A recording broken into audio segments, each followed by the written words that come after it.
In this video, I'm going to show you how to use a constant current buck converter to charge a battery, power a dummy load, and put 650 watts into an olive jar. Okay, here we go. I haven't tried them all, but I'm fairly confident that this is the best constant current buck converter that you can get on Amazon. It includes a large heatsink and fan that actually works, so this thing can actually do the 20 amps that it claims over the entire voltage range. I hooked up a dummy load to it, so let's see how it does at 20 amps. I'm going to just leave this recording for a while.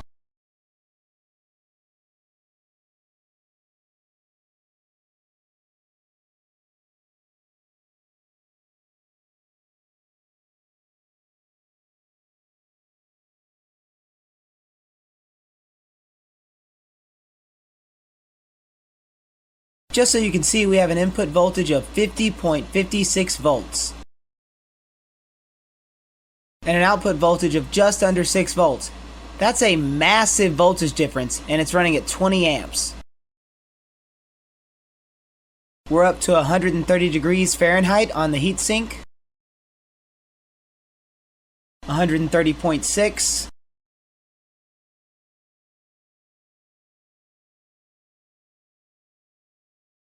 Now we're up to 156 degrees.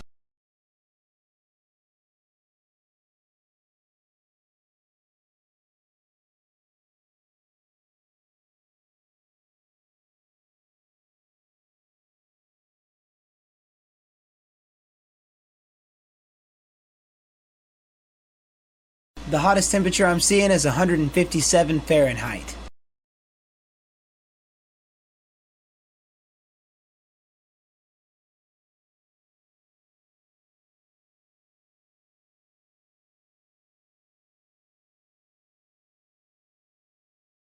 Just saw 160 Fahrenheit.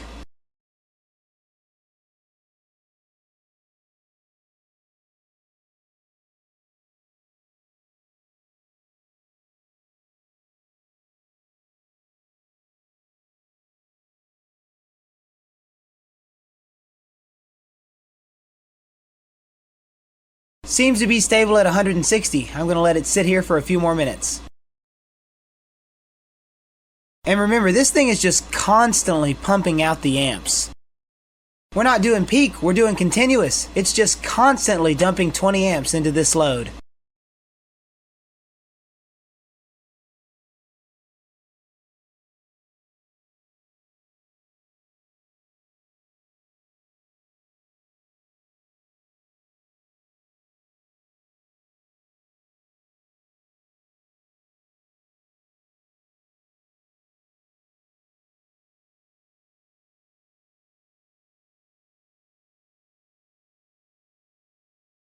As you can see, this is totally stable. It's not going to get any hotter.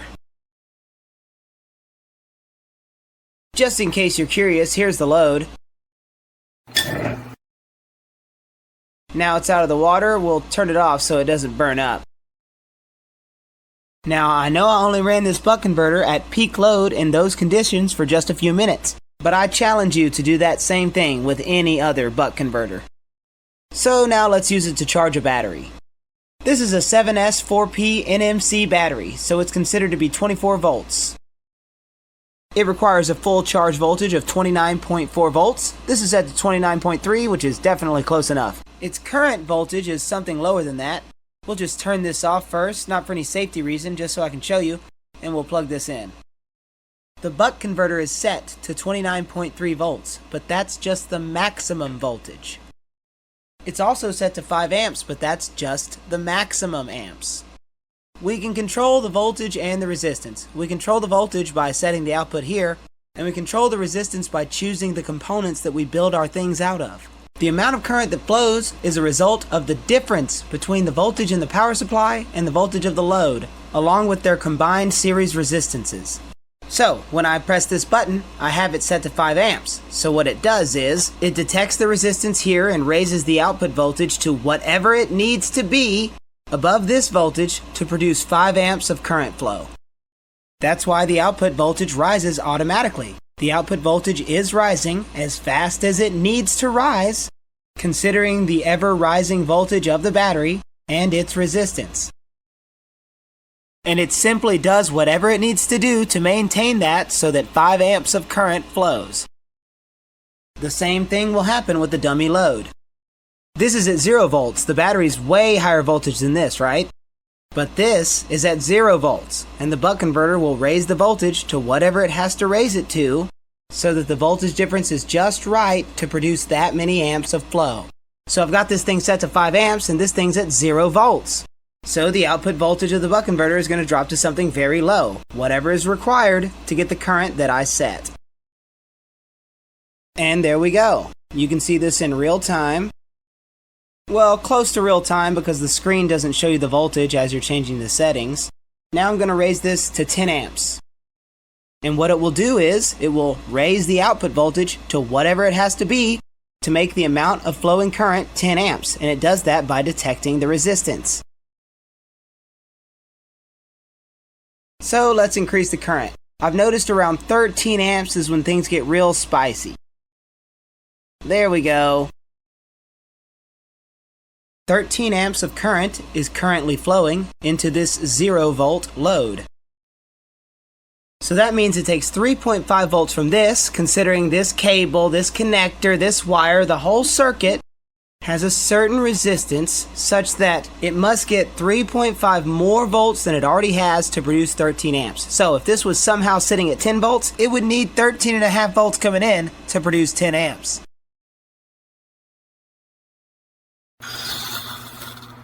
Every buck converter has an intrinsic voltage drop regardless of how much current is flowing through it. So if you have a 50 volt input, the highest output you'll be able to achieve is somewhere around 48.5 or 48.7 volts. There's always going to be somewhere around a 1.5 or a 1.3 volt drop when you're using a buck converter. Okay, so I'm going to unplug the 14S battery and then plug the 24 volt 7S battery into the input of this buck converter. There we go. Now the problem is we're getting a low voltage warning. The reason we're getting that is because I had the voltage set higher when I was using a higher voltage battery pack where I could output higher voltage ranges, but now I've switched to a lower voltage battery pack. So now we're stuck in this condition, but it's easy. All we have to do is press this button to turn off the output and then just lower the output voltage to something that's within the range of the battery. And there we go. Now it's on and it's going to work just fine. Okay, so let's plug in this dummy load again. Now we're drawing 13 amps. You can see with just this dummy load sitting in the water and just this $25 regulator board, I can safely drain this entire battery pack. This battery pack right now is being discharged. Its voltage is slowly dropping, but we won't be able to see it in this time span. We're pulling 51 watts at the regulator.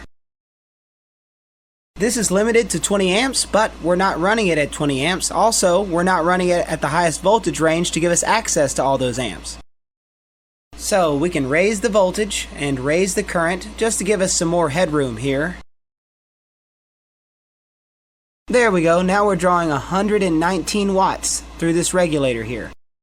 These boards are about 85 to 90% efficient, so you can do the math to work backwards and find out how many watts you're pulling from the battery pack, and then test the voltage while you're doing that on the input to see how many amps you're pulling.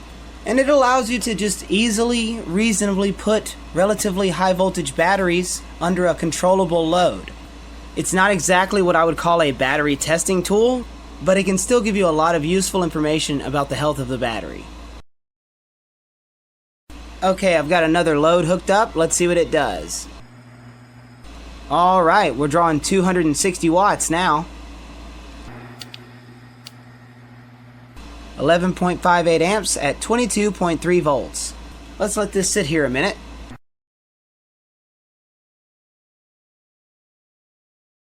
And we'll monitor current on the output and voltage on the input. You can see the voltage is slowly dropping. That's because I have a pretty high load on this battery. 26.88 input volts, 22.3 volts on the output, so we're good for quite a while. But eventually, this voltage will drop to the point to where it cannot sustain the output voltage. And that'll be before it actually gets to that output voltage. We're running it at a reasonably high load now, so I'm just going to monitor the temperature and let it sit here for a little while and see how it performs. It's not pegged out at 20 amps like it was before, but we're getting more watts than we were before, so let's just let it sit here and see how it goes.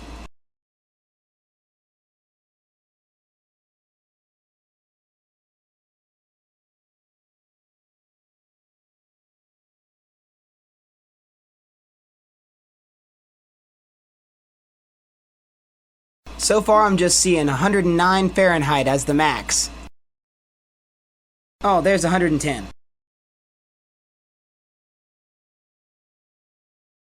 Even though we're delivering more watts, we're delivering less current, so this thing is under less stress. But let's turn up the power. I'm going to switch it from the 24 volt back to the 52 volt battery.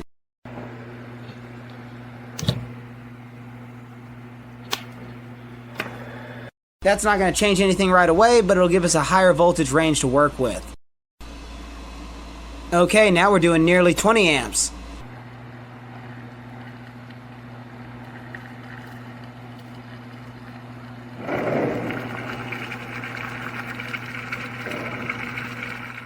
As you can see, the load is boiling. I'm going to need to put some ice in that.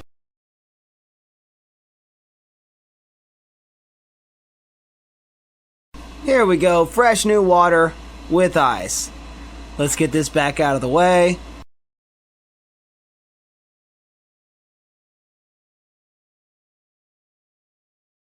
We're doing 36.8 volts into the load at 17.5 amps. That's 644 watts that I'm putting into that glass. 644 watts.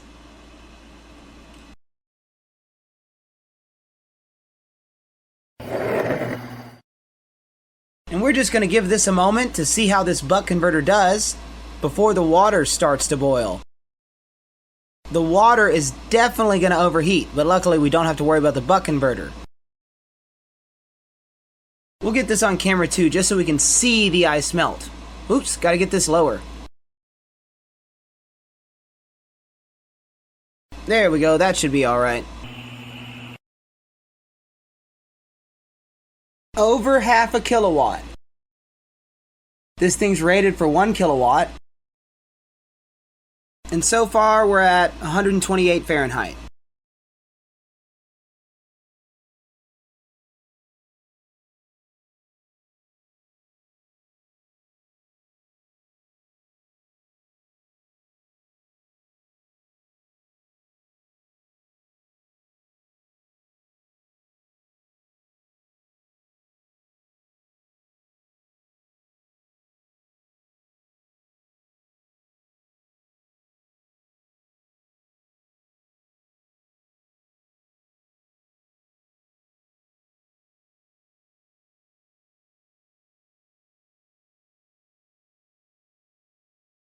That ice is melted. I'm gonna go get some more.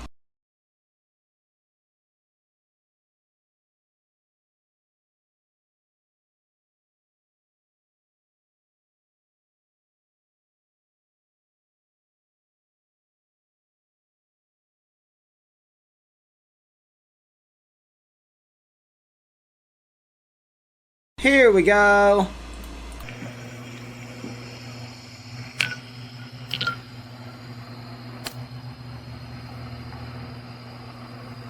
And let's see how our buck converter temperature is doing.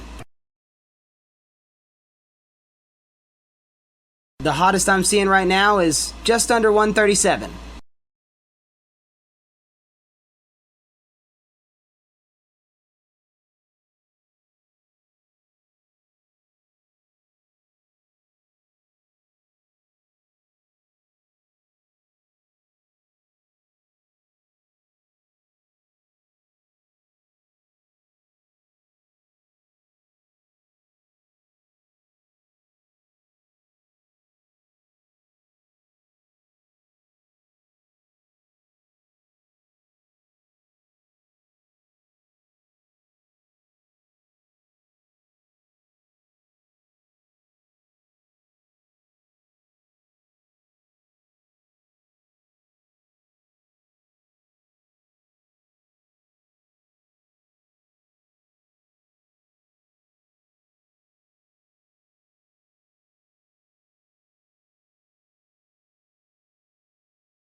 We're getting 144 Fahrenheit.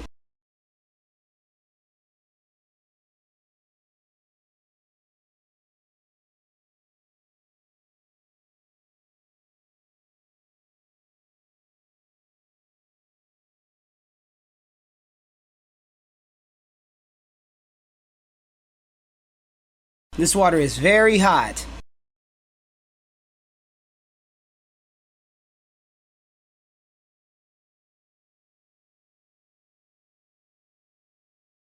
This same nichrome wire dummy load buck converter setup would be totally fine and stable and wouldn't have to worry about boiling water or putting ice in it or anything like that if it was in a large bucket or something like that. It's just because I'm putting 650 watts into an olive jar. But I mean, it's pretty impressive that an olive jar can handle 650 watts.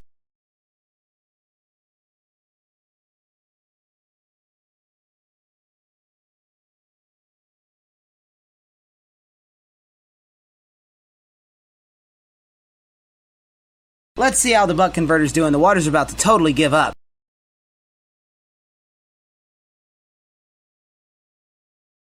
Still doing really great. As you can clearly see, this is a fantastic buck converter. Thank you for watching.